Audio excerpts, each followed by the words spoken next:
excessive influence from the government on religion. And this, of course, came out of the American experience of religious diversity, religious dissonance, people who had come to America specifically to get away from states in Europe which had established churches and which persecuted those who didn't belong to those churches. And so in America, the agenda was to create a state which protected the people from excessive dominance of state over religious matters.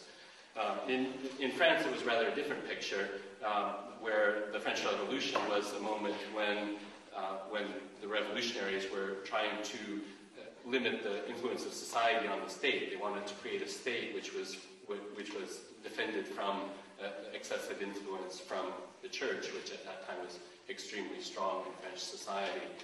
So where in America it was defending the people from the state, in France it was the state from the people in a way, or from the social forces connected with the church. And both these projects ended up creating a vision where there should be some separation between church and state, and religion should be in some ways confined, although this shouldn't be exaggerated. For example, in the American experience, religion continues to play an extremely important role in many aspects of public life, including in politics. And though you have the extreme models of separation of church and state in France and America, in most European countries, and most countries in other parts of the world as well, there are often established churches and very strong role for particular religious orientations within the state context. So secularism takes a variety of different forms, but in general, the expectation growing out of this secularism of the state was that there would also be a secularization of the society, and religion would increasingly become a matter reserved for certain limited public realms, and especially for the private realm, for the realm of private belief. This was very consistent with the development of Protestantism in general, which put the emphasis on a kind of more of private belief as opposed to public ritual and so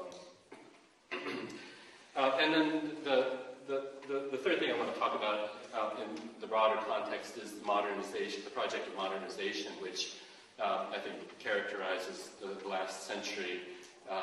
The idea that in order to become modern, you have to make certain kinds of changes, and one of those is overcoming the influence of religion. In order to effectively modernize, you need to limit the role of religious belief. You have to promote the role of science in society, and along with this was the expectation that gradually religions would simply become unimportant and gradually disappear, perhaps, and Western societies in general would become a-religious, or religious would play a very limited role in society. This expectation, of course, has not been fulfilled. Religion continues to play a very important role in Western societies as well as in other modernizing contexts. But nevertheless, this vision of secularism and modernization pits religion against effective modernization. And so the project of education in the modernizing context includes also trying to limit the role of religion. All of these things that I've been talking about, enlightenment, secularization, modernization, they create a context in which there's a real tension between religion and other kinds of knowledge. Religious knowledge is seen as being a very different kind of knowledge from other kinds of knowledge.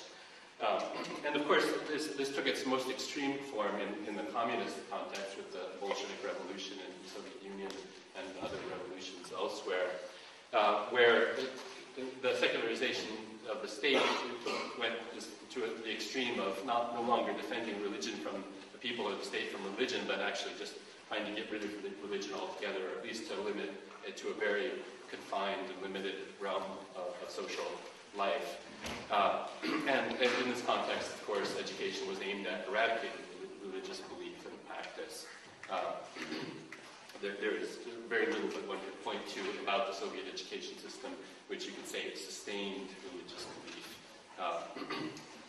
That's not to say that religious belief itself was eradicated, and many aspects of the Soviet system as it developed indeed helped even to encourage this. And so by the late Soviet period, for example, when I first started coming to the Soviet Union, there were lots of ways that religious belief was evident in the society, and things related to religious belief. There was a tremendous amount of interest at that time in Buddhism, for example, sort of a source of cultural spiritualism, and lots of interest in faith healing and other things very intimately related with religious orientation, in spite of the Soviet state's efforts at creating sort of an extreme scientific approach among its population. But of course, that meant that the tension between religion and modern society was viewed as even more extreme in this case than elsewhere. And the legacy of that remains still very strong in many important ways. And that's one of the things that we have to contend with as we think about religion in a liberal education in this context.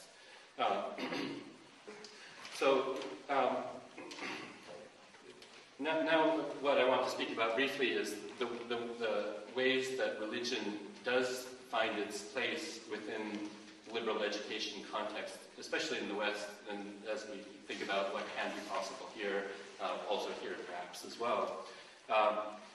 Having noted that the last several centuries were, in a sense, a move away from religion in society, I should note that for example, Harvard University, my own university, was founded as a religious institution initially.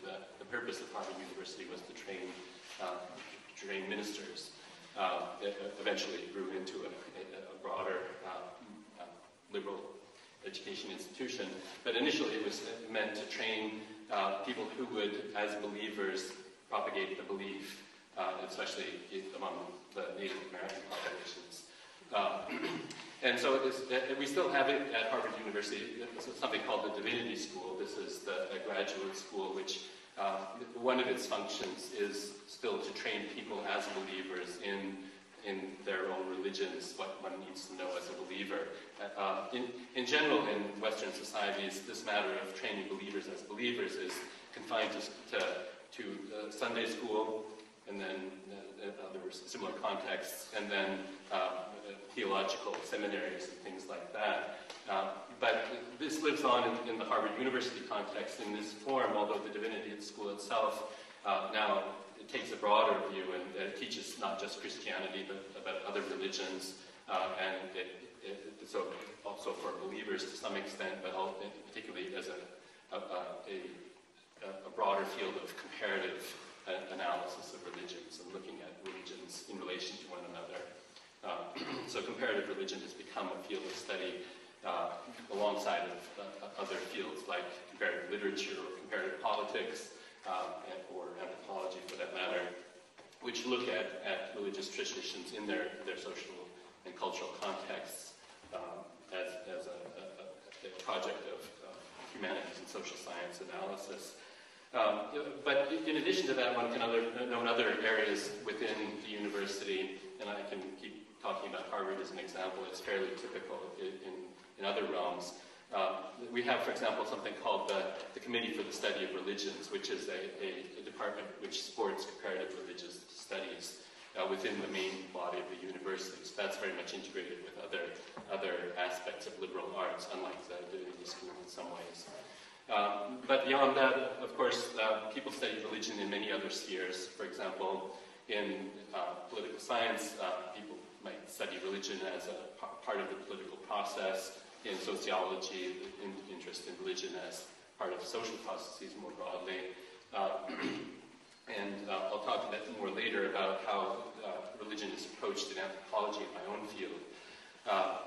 But one thing that should be noted is that there still remains a pretty significant gulf between the matter of studying religion as something that one might be expected to believe in, and the matter of teaching religion as something that is considered to be the object of proper scholarly analysis.